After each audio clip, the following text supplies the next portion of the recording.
Hi friends, എല്ലാവർക്കും നമസ്കാരം. വിജേഴ്സ് വേൾഡിലേക്ക് സ്വാഗതം. ഞാനിന്നിവിടെ തയ്യാറാക്കാൻ പോകുന്നത് ഒരു കപ്പലണ്ടി മിഠായിയാണ്. അതിനുവേണ്ടി ശർക്കര എടുത്തിട്ടുണ്ട്. കപ്പലണ്ടി 150 ഗ്രാം എടുത്തിട്ടുണ്ട്. ശർക്കര ആവശ്യത്തിന് ചേർക്കാം.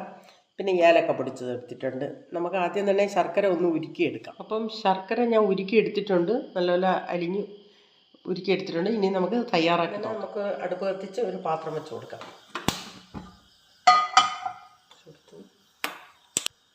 ഇതിലേക്ക് നമ്മൾ ഉരുക്കി വെച്ചിരിക്കുന്ന ശർക്കര കുറച്ച് ഒഴിച്ചു കൊടുക്കാം. ഇതിലേക്ക് ഞാൻ പഞ്ചസാരയും ചേർത്ത് പൊടിച്ച് വെച്ചിരിക്കുന്ന ഏലക്കപ്പൊടി ഇട്ട് കൊടുക്കാം.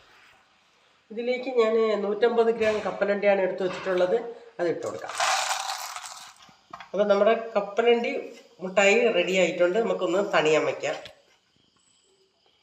കപ്പലണ്ടി മിഠായി റെഡി ആയി കഴിഞ്ഞിട്ടുണ്ട്. എല്ലാവരും ട്രൈ ചെയ്ത് നോക്കണം. ഈസി ആയിട്ട് നമുക്ക് കുഞ്ഞുങ്ങൾക്കൊക്കെ ചെയ്ത് കൊടുക്കാം. നമ്മുടെ കപ്പലണ്ടി മിഠായി എല്ലാം റെഡി ആയിട്ടുണ്ട്. എല്ലാവരും ട്രൈ ചെയ്ത് നോക്കണം. നമ്മുടെ കപ്പലണ്ടി മിഠായി റെഡി ആയിട്ടുണ്ട്. ഞാനിത് ഉരുട്ടിയാണ് എടുത്തിട്ടുള്ളത്. അപ്പം എല്ലാവരും ട്രൈ ചെയ്ത് നോക്കണം. ഈ വീഡിയോ ഇഷ്ടപ്പെട്ടെങ്കിൽ ലൈക്ക് ചെയ്യുക, ഷെയർ ചെയ്യുക, സപ്പോർട്ട് ചെയ്യുക. നന്ദി, നമസ്കാരം.